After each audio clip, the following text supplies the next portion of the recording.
नीतीश का चौपट राज, प्रशांत किशोर का बयान।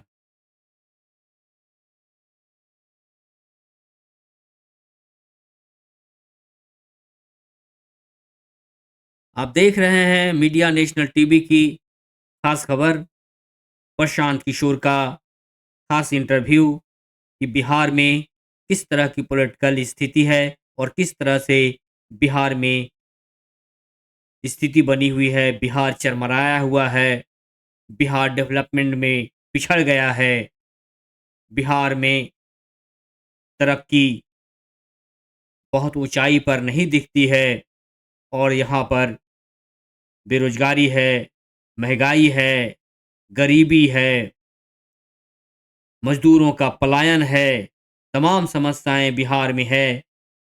और इसलिए प्रशांत किशोर का बयान धाकड़ बयान है।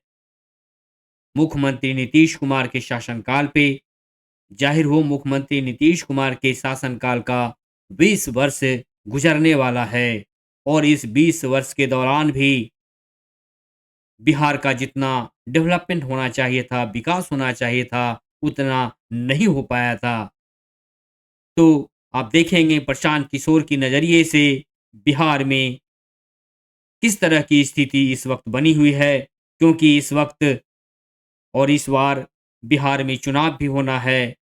उन तमाम मुद्दों को लेकर प्रशांत किशोर का बहुत बड़ा खुलासा सामने आया है। तो आप खुलासों के देखेंगे, दावा प्रतिदावा, उठापटक की राजनीति बिहार में चल रही है, उथल-पुथल की स्थिति बिहार में बनी हुई है राजनीतिक गलियारे में। तो इन तमाम चीज़ों पे आप बयान देखेंगे प्रशांत किशोर का।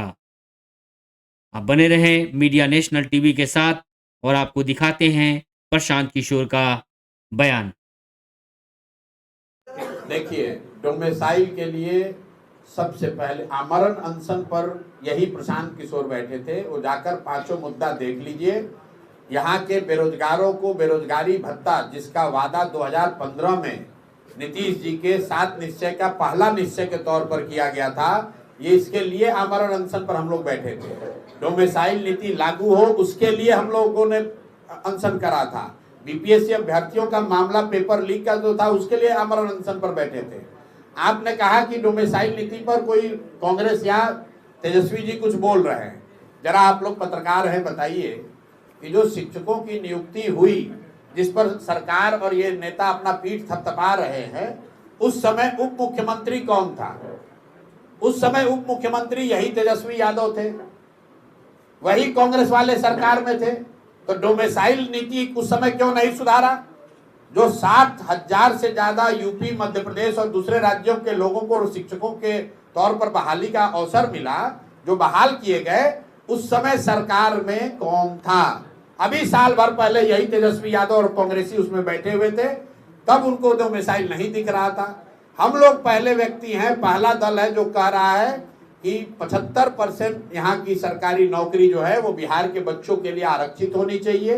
ये नहीं होना चाहिए कि यहाँ पर यूपी और मध्य प्रदेश के लोग आकर शिक्षक बनेंगे और बिहार के बच्चे जाकर महाराष्ट्र में, हरियाणा में मजदूर बनेंगे। ये ऐसा इसलिए हो रहा, आप समझिए। नीतीश कुमार को पिछले 10 वर्ष से प्रधानमंत्री बनने का भूत सवार है। तो ये आदमी ये समझता है कि दूसरे राज्यों के लोगों को अगर हम बिहार में नौकरी देंगे तो उन राज्यों में हमारी छवि चमकेगी। अपना छवि बनाने के लिए बिहार के बच्चों के नौकरी की इस आदमी ने कुर्बानी कर दी। और भाजपाई और ये तेजस्वी यादव जब जब नीतीश के साथ रहे, कभी भी इन्होंने डोमेसाइल का विरोध नहीं किया है। इसलिए सिरे से इस बार जनता इन दोनों को खारिज करेगी, खासकर युवा साथी। हम लोग कह रहे हैं 75% डोमेसाइल नीति चेंज करके 75% जॉब सिर्फ बिहार के बच्चों के लिए रिजर्व किया जा रहा है। जी देखिए, जनसुराज की ताकत देखिए कि आप लोग इतने दिन से पत्रकारिता कर रहे हैं, क्या कभी चुनाव से पहले पलायन कभी मुद्दा बना है? लालू जी जैसे आदमी भी कह रहे हैं कि हम लोग पलायन रोक देंगे। लालू जी के मुंह से किसी ने पलायन शब्द नहीं सुना होगा। ये जनसुराज की ताकत है। कन्हैया जी यात्रा कर रहे हैं तो बहुत अच्छी बात है। ये जनसुराज की ताकत है कि कांग्रेसी आज पलायन की बात कर रहे हैं, लेकिन जब कांग्रेसी आए तो आप कन्हैया जी मेरे मित्र भी हैं, बेगूसराय के हैं, उनसे एक सवाल जरूर पूछिएगा पलायन के नजरिए से कि कांग्रेस का अभी एक जुमा 2 साल पहले बना हुआ मुख्यमंत्री है जिसका नाम है रेवंत रेड्डी। तेलंगाना में उस आदमी ने कहा कि बिहारियों का डीएनए जो है वो मजदूरों का है, बिहारी जो है मजदूरी करने के लिए पैदा हुए हैं। तो यहाँ आप पलायन की बात कर रहे हैं और आप ही का मुख्यमंत्री बिहारियों को मजदूरी करने वाला बता रहा है कि ये पैदा ही हुए हैं मजदूर बनने के लिए। उस पर कन्हैया कुमार का और उससे भी ज्यादा राहुल गांधी का क्या स्टांस है, ये पूछने की जरूरत है। ये नहीं चलेगा कि बिहार के बाहर बिहारियों को बिहारी कह के गाली दोगे तो फिर बिहार में वोट मांगने काहे आए हो भाई? तेलंगाना से ही दिल्ली पर राज करके दिखा दो। जब बिहार के लोग मजदूरी करने के लिए पैदा हुए हैं और तेलंगाना के लोग हम लोग पर राज करने के लिए पैदा हुए हैं, तो कांग्रेसियों को बिहार में वोट मांगने की जरूरत क्या है? इसका भी सवाल आप लोग कीजिए, उस जवाब मांगिए उन लोगों से। ने कहा कि 2025 में कोई माई का लाल नहीं है जो तेजस्वी को सरकार बनाने से रोके। भाई लालू जी कह रहे कोई माई का लाल नहीं है, तो लालू जी के नजर में तो बिहार में एक ही लाल है जिसका नाम है तेजस्वी यादव। बिहार के 13 करोड़ के 13 करोड़ लोगों की तो चिंता उनको है नहीं।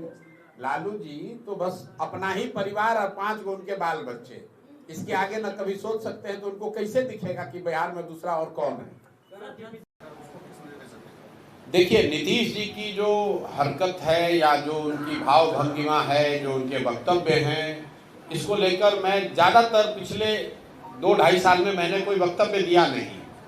सबसे पहले नीतीश जी के स्वास्थ्य को लेकर टीका टिप्पणी उन्हीं के सहयोगी भाजपा के सुशील कुमार मोदी जी ने शुरू की। नवंबर 2023 में पहली बार सुशील मोदी जी ने कहा कि लगता है कि नीतीश जी गंभीर मानसिक रोग से पीड़ित हैं। उसके बाद से बिहार के करीब सभी नेताओं ने उनके स्वास्थ्य पर टीका टिप्पणी की है।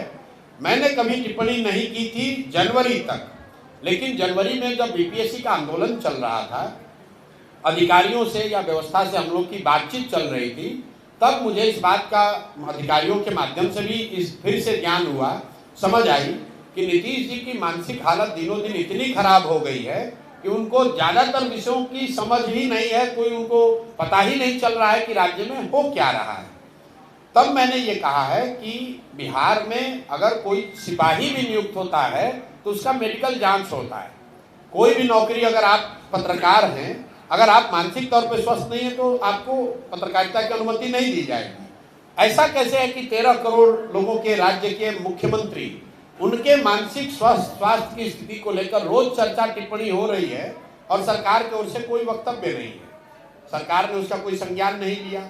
फिर हमने कैमरे पर कहा और आज रिपीट कर देते हैं, नीतीश कुमार शारीरिक तौर से थके हुए और मानसिक तौर पर अस्वस्थ हो गए हैं। और अगर इसका प्रमाण आपको जानना है तो खाली आप खड़े होकर नीतीश कुमार जी से उनके मंत्री परिषद के सदस्यों का नाम पूछ लीजिए।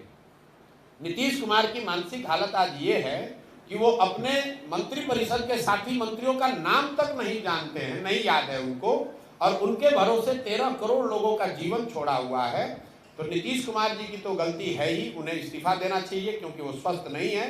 लेकिन उससे भी बड़ा दोष उनके सहयोगी दल भाजपा का है, क्योंकि ये नहीं संभव है कि देश के प्रधानमंत्री और गृह मंत्री को ये पता नहीं है कि मुख्यमंत्री नीतीश कुमार की मानसिक हालत या उनकी स्वास्थ्य की स्थिति क्या है।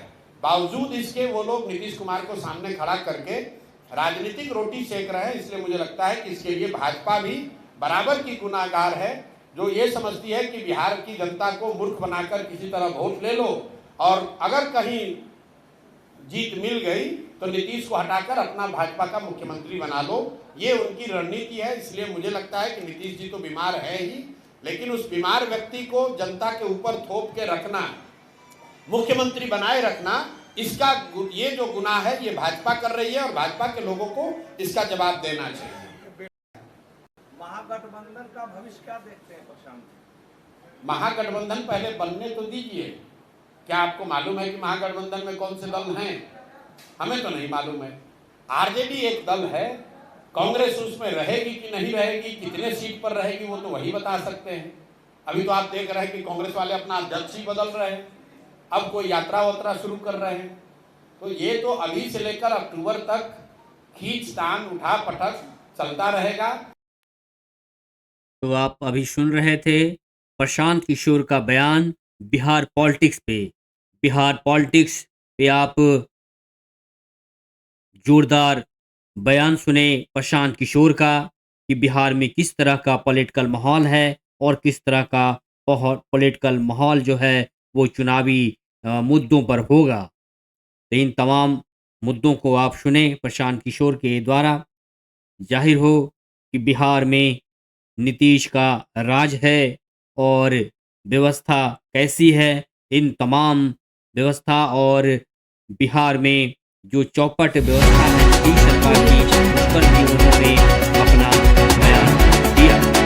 उस तरह की बिहार को कैसा बिहार बनाना चाहते हैं, सुंदर बिहार बनाना चाहते हैं, यह मुहिम है प्रशांत किशोर का और वे अपने मुहिम पर चल रहे हैं इस वक्त। सबसे पहले आमरण अनशन तो पर आप देख रहे यही हैं प्रशांत मीडिया किशोर बैठे थे। नेशनल वो टीवी जाकर का पांचों मुद्दा बयान। देख लीजिए। इस यहाँ रिपोर्ट के को बेरोजगारों यहीं को विराम देते बेरोजगारी हैं। भत्ता जिसका वादा धन्यवाद। 2015 में नीतीश जी के 7 निश्चय